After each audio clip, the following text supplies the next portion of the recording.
Welcome back students. 15 August 2025 79व्या स्वातंत्र्य दिनाच्या सर्वांना खूप खूप शुभेच्छा. आज आपण पाहणार आहोत example of equation which is asset is equal to liabilities plus capital. तर आज आपण asset is equal to liabilities plus capital हे इक्वेशन पाहणारच आहोत एका एक्झाम्पलनुसार. आज तुम्ही सर्वांनी ध्वजारोहण केलेच असणार, त्याच पद्धतीने हर घर तिरंगा सुद्धा मोहिमेत तुम्ही सहभागी झाला असणार आणि तुम्ही काय कशा पद्धतीने 15 ऑगस्ट साजरा केला ते मला नक्की कमेंटमध्ये कळवा. आणि चांगल्या गोष्टी काय केल्या असतील देशासाठी किंवा आजच्या दिवसात तुम्ही एखादी गोष्ट चांगली केला समाजसेवा तर ती सुद्धा मला कळवा. जसे की तुम्ही ज्या रूटनं जात असाल तिथे एखाद्याला लिफ्ट देणं ही सुद्धा चांगली गोष्ट आहे. त्यामुळे तीच जरी गोष्ट केला असाल किंवा एखाद्या गरिबाला काहीतरी मदत करणं तर ती सुद्धा एक देशप्रेमच देशाविषयीच गोष्ट आहे. तर आपण आजचं उदाहरण पाहूया. Asset is equal to capital plus liabilities. Another is capital is equal to total asset minus outside liabilities. Asset is equal to capital plus outside liabilities आणि asset is equal to liabilities. पहिलं उदाहरण बघूया. You have to refer the book of 11th accountancy chapter 2 we are studying. Example is Abhi started business with cash rupees 50,000. So in this example, Abhi is a person who is starting the business. For this he had 50,000 rupees cash in his hand, which he put into the business. So as per the rule, business is different and business money is different. So Abhi started business with cash.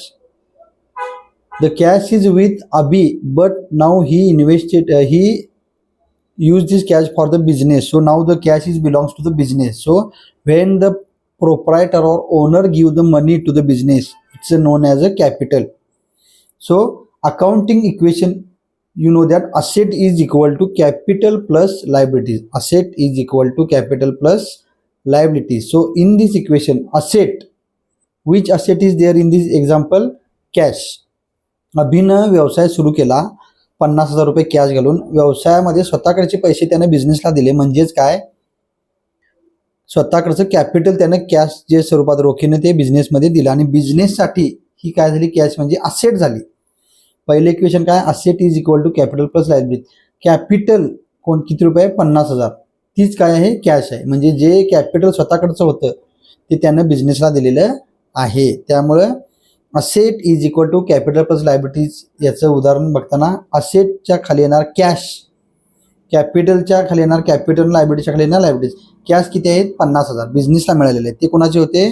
अभिचे, म्हणजे ते capital झाले. त्यामुळे asset is equal to capital 50,000 cash is equal to 50,000 capital plus liability. Liability यामध्ये कुठलीही नाही, कारण capital स्वतःकडचं आहे ते बिझनेसमनला दिली, बिझनेससाठी दिलेलं आहे. बिझनेसमन स्वतःचं कॅपिटल बिझनेसला दिलेलं आहे. So in this example, businessman through his capital started the business. So cash comes into the business, so it's a asset cash.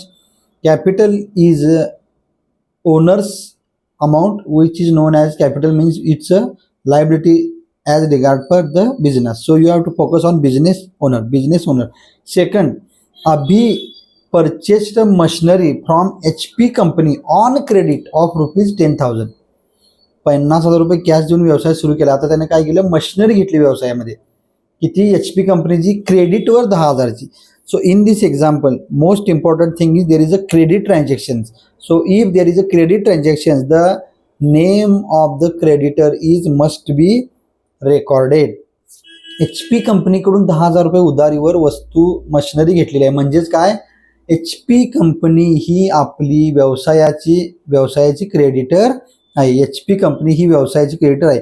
HP कंपनीकडून उधारीवर व्यवसायानं मशिनरी घेतलेली आहे. So Abhi purchased machinery from HP company on credit of rupees 10,000. So accounting equation is asset is equal to capital plus liabilities. Asset is equal to capital plus liability. याच्यामध्ये asset एका बाजूला आणि capital liabilities एका बाजूला आहेत. Asset किती झाली? आता पहिले 50,000. आता मशिनरी व्यवसायात आली. So machinery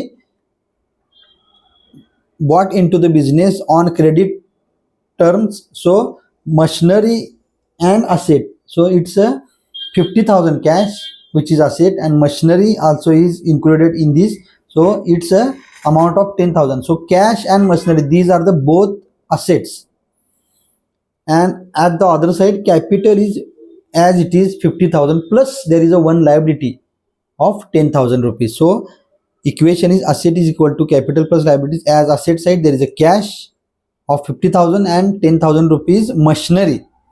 Machinery is also asset. At other side capital, there is a capital which is 50,000 plus liabilities, syndicators, which is of a 10,000 rupees. Because we purchased Abhi for his business purchased the machinery on credit. So syndicator's name is HP Company Limited, which the company gives 10,000 rupees machinery on credit to businessman. So there is a both equations are correct. Asset side first is a cash which is in the form of capital 50,000 rupees plus machinery, there is a machinery which brought into business at rupees 10,000 is equal to capital. The cash is given by the proprietor, so it's a liability which is called as a capital plus liability. There is a syndicators.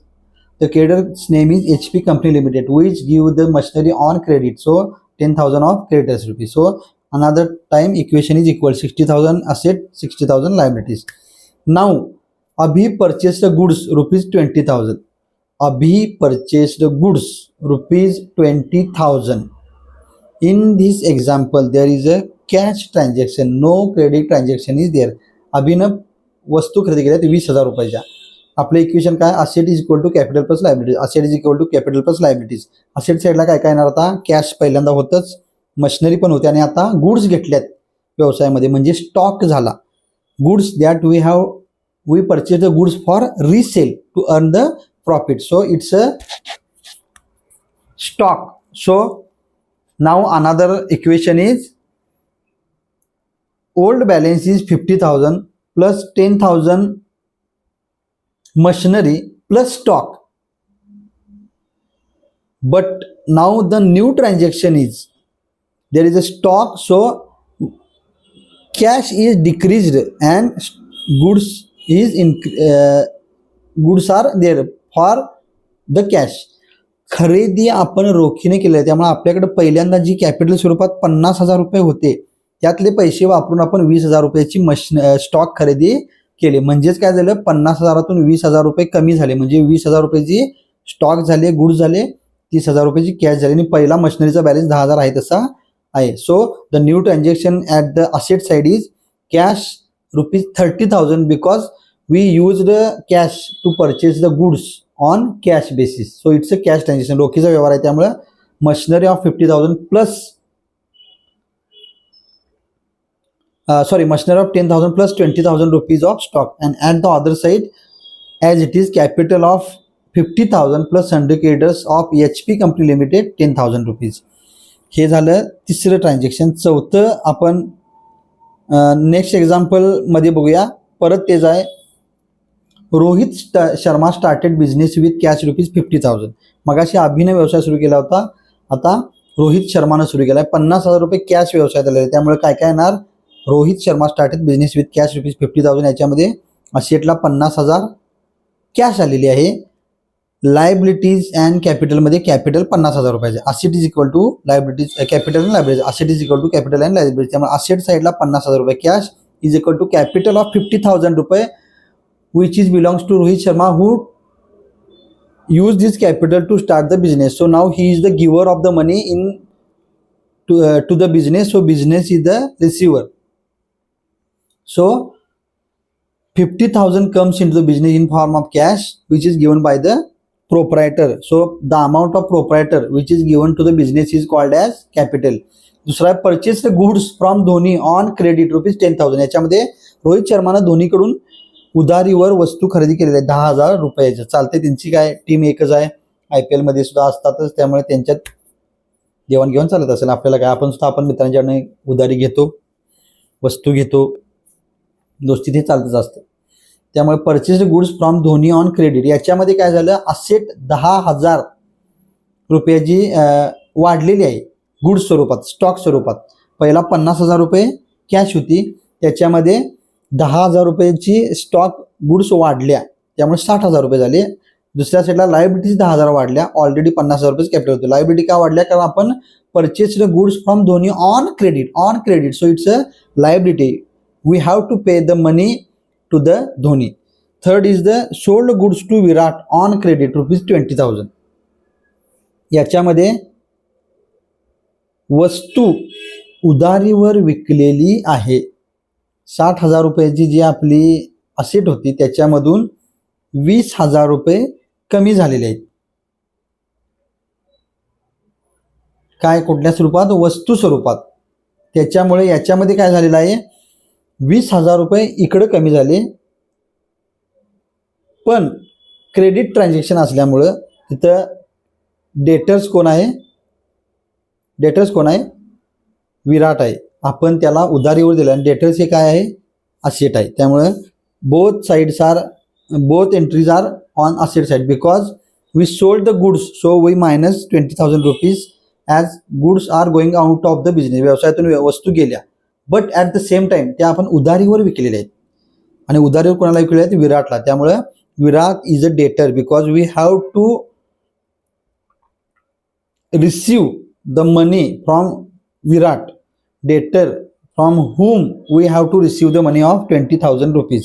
So त्यामुळं इकडे debit साईडला asset साईडलाच काय वाढलेले आहेत? 20,000 रुपये वाढलेले. त्यामुळे आहे तशी बाजू 60,000 झालेले आहे. 20,000 गुड्स गेल्या, पण उधारीवर गेल्यामुळे डेटर्सची अमाऊंट 20,000 आहे. आणि इकडे आहे तसेच लायबिलिटी आणि कॅपिटल आहे तसंच आहे, कारण आपण वस्तू दिलेल्या आहेत उधारीवर, त्यामुळे तो आपला डेटर आहे. आपण कुणाचे पैसे द्यावे लागत नाही, तर तो आपले पैसे देय लागतो. चौथा, रिसिव्ड डिव्हिडंड. डिव्हिडंड आपल्याला मिळालेला आहे. किती? 500 रुपयेचा डिव्हिडंड मिळालेला आहे. याच्यामध्ये असेट साईडला डिव्हिडंड वाढलेला आहे, त्याच पद्धतीने कॅपिटलमध्ये सुद्धा डिव्हिडंड वाढलेला आहे. म्हणजे डिव्हिडंड जो मिळाला तो असेट स्वरूपात, कॅश स्वरूपात आलेला असेल, आणि इकडं कॅपिटलमध्ये सुद्धा तो ॲड झालेला आहे. It belongs to the owner. पाचवा आहे पेड फॉर ॲडव्हर्टाइजमेंट ₹500. ॲडव्हर्टाइजमेंटसाठी पैसे दिले, त्यामुळं 500 रुपये परत काय झाले? कमी झालेले आहेत असेटमधून. कॅश जी होती पहिला त्याच्यातून 500 रुपये कमी झाले, आणि इकडं खर्च झाले ते पण कॅपिटलमधून. जी कॅपिटल स्वरूपात कॅश होती 50,000 रुपये त्याच्यातूनच पैसे गेले. त्यामुळे कुठून गेले ते? कॅपिटलमधून. कशासाठी गेले? तर ॲडव्हर्टाइजमेंट एक्सपेन्सेससाठी. त्यामुळं परत आहे तसा बॅलन्स 60,000 झालेला आहे. So it is the example. We saw the 2 examples regarding the account equation of asset is equal to capital plus liabilities. If there is a cash, there is a goods, there are purchases of credit, asset side are increased and liability side are also, and capital side also increased, because we receive the money from the owner, so it's a capital. We have to pay money to the creditor, so it's a liability. If we sold goods on credit, then someone have to pay to the money to the business fund, it's also asset. So asset is equal to liabilities plus capital. Third example is in which there are 5 transactions. Next lecture we learn the third example. आतापर्यंत तुम्हाला हे समजलं असेल. जास्तीत जास्त चॅनलला share करा, subscribe करा, लाईक करा, कमेंट करा. काय समजत नसेल तर पुन्हा एकदा विचारा, because it's a basic part of accounting from which you when you go to the BCom or 12th or MCom, you have to came back in the 11th standard, because this is the basic of accounting: personal, real, nominal account, assets, liabilities, capital, income and gain, expenses, losses. So double entry bookkeeping जे काय असेल ते आपल्याला basic आहे.